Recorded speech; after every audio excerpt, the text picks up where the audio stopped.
Hi guys, magluto tayo ng crispy eggplant or talong. Ayan, papakita ko sa inyo kung paano magluto.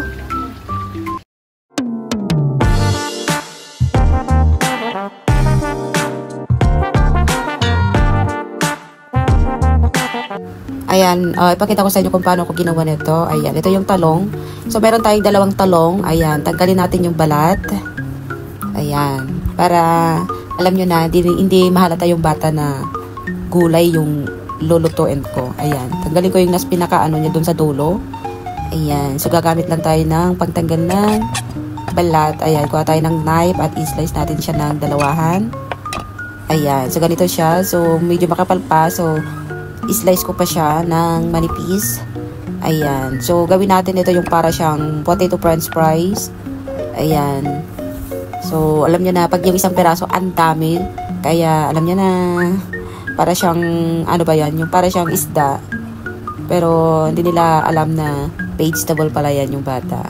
Pero wag kayo, napakain ko yung mga bata kasi nagulat sila sa akin, ano daw to, sabi niya. Sabi ko isda, tapos nung tapos na sila kumain, sinabi ko eggplant. So ayan, babad muna natin siya na may water. Ayan, so meron tayong dalawang egg. Ayan, lagyan natin siya ng salt para may lasa. Ayan, so haluin lang natin na mabuti para nagkalat yung salt. Ayan. Ayan, meron tayong cornstarch. So, nasa inyo na kung gaano karami kasi madami yung eggplant.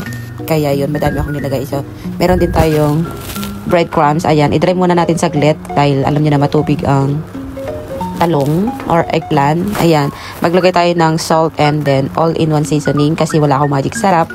So, yun lang lagi kong ino-option para masarap yung piniprito ko. So, maglagay lang kayo ng konti para naman may lasa din. Ayan, haluin natin mabuti. Ayan, ganito na siya. So, unahin muna natin yung cornstarch. Ayan. Lagyan natin ng madaming cornstarch para alam nyo naman crispy na crispy. So, pagilid muna natin. Ayan. Lagyan natin lahat-lahat. Ayan, tapos na ito na lahat. Ang dami. 2 piraso lang yan pero ang dami. So, sunod, lagyan natin dun sa itlog. Ayan.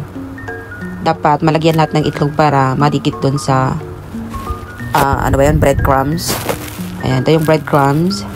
Ayan, ipipress natin para malagyan agad-agad ng breadcrumbs. Ayan, yan yung pinaka ano niya para crispy na crispy yung talong natin. Ayan. So, i-continue lang natin. Ganito natin lahat yung naiwan na eggplant. Ayan, okay na siya. So, ang dami. Yung 2 peraso lang na mga size medium lang. So, ganyan na siya. So, ready to fry. Ayan, magpainit tayo ng mantika. Ayan, siguro din natin mainit. Ayan, testing. Mainit na siya. So, lagyan na natin para alam niyo na paborito na ng mga alaga ko daw to, sabi ng panganay. And then yung bunso. Ayan. So, madami nating inilagay. So, dapat bantayan lang natin para alam niyo na hindi naman pwedeng masunog. Ayan. So, check lang natin. Ayan, babalik ta rin na natin. Ayan. Diba? Ang ganda ng pagkaluto niya. Ayan. So, masarap na ito pag may ketchup yung sausawan.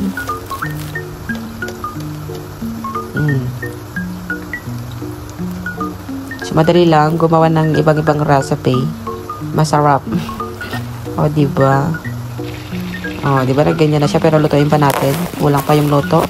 Hanggang mag-golden brown. So, ganito na siya. Pwede nating ilagay sa plate. Ayan. So, kuha tayo ng tissue para ma-drain yung oil yung eggplant. So, ayan. Ito na siya guys. Thank you for watching and bye!